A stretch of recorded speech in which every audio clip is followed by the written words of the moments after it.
We use these equations to calculate the concrete modulus of rupture and modulus of elasticity. You can find them in chapter 19 of ACI318. But if you'd like to know their definition and where they are used in calculations, stay with me till the end of this video. In the previous session, we talked about the FC prime and learned how to consider the minimum FC prime at the beginning of any design based on table 19.2.1.1. As I said before, we don't like to involve ourselves with complicated formulas and prefer to simplify formulas as much as possible. Accordingly, in the rest of this session, you'll see that we relate the modulus of rupture and modulus of elasticity to the specified strengths of concrete. Each of them has its importance when we design different concrete components, and it's crucial to have enough perception of their formulas and know how they are obtained. Hi, welcome to CivilTree's YouTube channel. In this channel, I talk about everything I know about reinforced concrete design. Thank you very much for following these tutorials and sharing them with your friends. First of all, let's talk about the modulus of rupture. But before that, we need to know how the tensile strength of concrete is measured and what is the relationship between its tensile strength and compressive strength. As you know, concrete has relatively high compressive strength and low tensile strength. The tensile strength of concrete is between 8 to 15% of its compressive strength.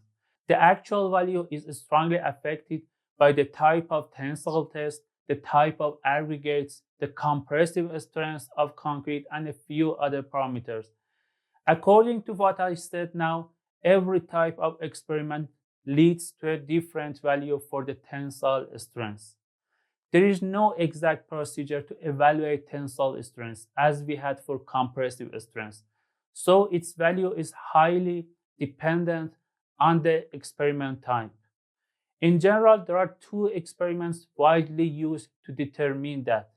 The first one is more common in practice. It is the split cylinder test based on ASTM C496, in which a 6 inches by 12 inches standard compression test cylinder is placed on its side and loaded in compression along its diameter. According to Poisson's effect, an element on the vertical diameter of the specimen is under stress in biaxial tension and compression. The applied load transfer mechanism is easy to understand. Just look at this picture carefully.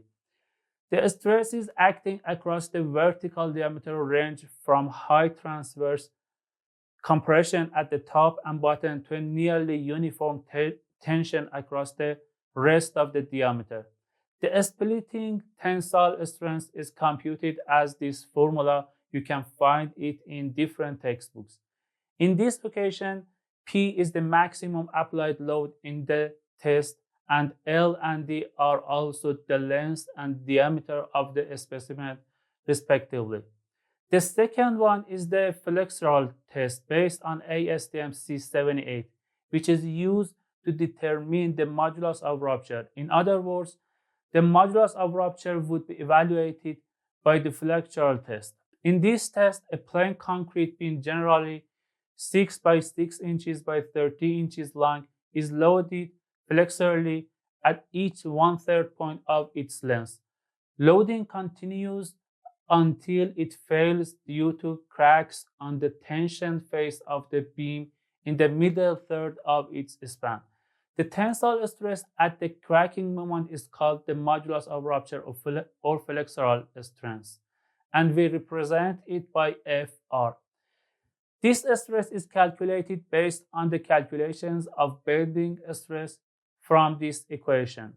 In this formula, P is the total load applied at 2 points at a distance of 1/3 from the supports. As you see, we deal with many parameters to calculate the tensile strength. On the other hand, we tend to avoid these complications as much as possible. So researchers have tried to somehow relate the tensile strength of concrete to the compressive strength of concrete and calculate its value just by having the compressive strength. Let's talk more about the results of this research. Although the tensile strength of concrete increases with an increase in the compressive strength, the ratio of the tensile strength to the compressive strength decreases as the compressive strength increases. Thus, the tensile strength is approximately proportional to the square root of the compressive strength. For both of these experiments I mentioned, they have done tons of experiments and finally suggested these formulas for them. The ACI318-25 section 19.2.3 defines this equation for modulus of rupture to use in calculations, where lambda is the coefficient to account for the lightweight concrete and is equal to 1 for normal weight concretes. About the lightweight concrete and other values for lambda, we will discuss in the next session completely. So make sure to subscribe if you are interested in this channel's content. Please like this video and share it with anyone that you feel needs tutorials like this. Before talking about the modulus of elasticity of concrete, let's talk a bit about Young's modulus. Young's modulus is a term that describes how a material deforms under loading, especially under the tensile force. In the elastic region, the stress-strain curve is a straight line for most materials. This means the strain is proportional to the applied stress. Hooke's law gives us the relationship between stress and strain in this linear elastic region. The ratio between stress and strain is Young's modulus, also known as the modulus of elasticity.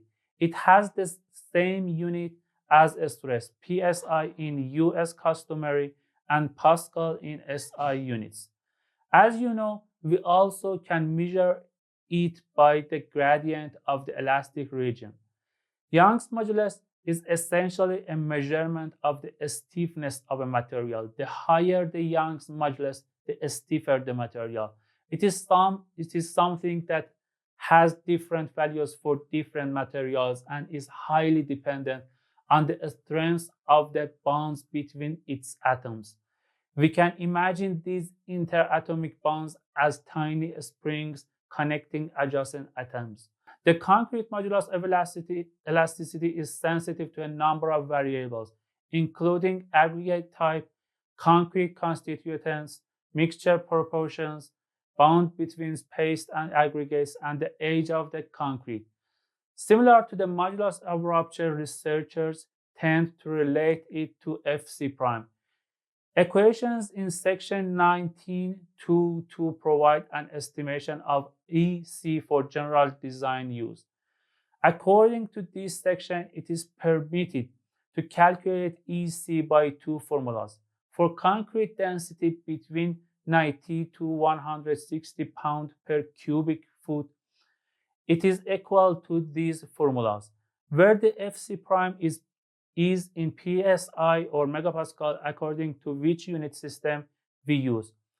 But mostly we use the second equation, which is much easier for civil engineers who don't like to think about these stuff. When we say normal weight concrete, it means that our concrete density is 145 pounds per cubic foot in the USC unit and 2,300 kilograms per cubic meter in the SI unit. This is what we use in calculations, but what is the concrete modulus of elasticity definition in the real world? According to the commentary of ACI, EC is defined as the slope of the line drawn from a stress of 0 to 45% of the compressive strength using the stress-strain curve of the concrete. Modulus of elasticity is an important factor in some calculations such as deflection, drift, and periods of vibration. The modulus of elasticity that is determined by the calculation using the code equations has been shown to be appropriate for most applications. However, for some applications, these equations may not provide sufficiently accurate estimation of actual values. Larger differences between measured and calculated values of EC have been observed for high-strength concrete with FC prime higher than 8,000 psi or 55 megapascal, lightweight concrete, and for mixtures with low coarse aggregate volume as can occur with self-consolidating concrete. For any project, EC used for design may be specified and verified by testing. Design conditions that are sensitive to the value of EC may warrant testing. Examples include applications where deflection are critical, tall buildings or similar structures for which axial deformation or lateral stiffness impact performance, and where estimation of EC is important to acceptable vibration or seismic performance. In cases where an unintended change of stiffness may have an adverse effect on the design, such as for sub-seismic applications, the licensed design professional may choose to specify a range of acceptable values of EC at a specified test age.